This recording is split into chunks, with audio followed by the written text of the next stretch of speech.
Di sini kita akan belajar tentang pengertian dan jenis-jenis matriks, di mana matriks adalah susunan bilangan yang diatur menurut aturan baris dan kolom dalam suatu jajaran berbentuk persegi atau persegi panjang. Jadi matriks ini biasa ditulis atau diletakkan dalam kurung biasa ataupun kurung kurawal, dan matriks ini biasa untuk namanya itu menggunakan huruf kapital. Lalu untuk isi atau entry dari suatu matriks itu dinotasikan dengan huruf-huruf kecil. Jadi misalnya di sini kita ada matriks A M kali N. M kali N ini adalah ordo. Jadi baris M, baris pertama, kedua, ketiga sampai baris M. Lalu si N ini adalah kolomnya. Ada kolom pertama, kedua, ketiga sampai kolom ke N. Makanya ditulis matriks A M kali N. Dan untuk entry-nya ini ada A11, maksudnya A baris pertama, kolom pertama. Kita masuk ke jenis-jenis matriks. Pertama matriks baris, ini contohnya ada T1 kali 2. Jadi matriks baris ini hanya ada satu baris dalam matriks itu, kolomnya terserah.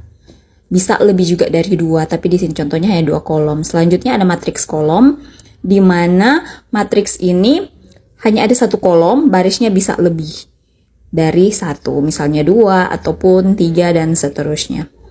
Selanjutnya ada matriks persegi panjang, di mana matriks ini berbentuk persegi panjang, jadi baris dan kolomnya tidak sama jumlahnya. Seperti contoh ini matriks ada 2 kali 3, baris 2, kolomnya ada 3. Selanjutnya ada matriks persegi, di mana baris dan kolomnya sama jumlahnya. Seperti contoh ini, kolomnya 2, barisnya juga 2.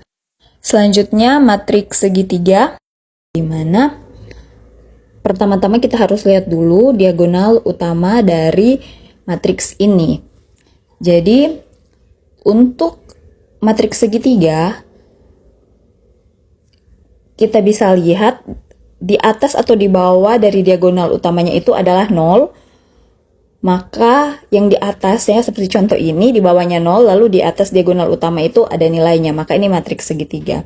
Selanjutnya matriks diagonal, di mana angka itu hanya di diagonal utamanya, di luar dari itu 0. Lalu matriks identitas, untuk diagonal utamanya itu angkanya adalah angka 1, di luar dari itu 0. Dan yang terakhir adalah matriks 0, di mana entry-nya itu 0 semua. Demikian untuk pembahasannya. Jangan lupa di like, di komen, di share, dan di follow untuk pembahasan selanjutnya. Terima kasih.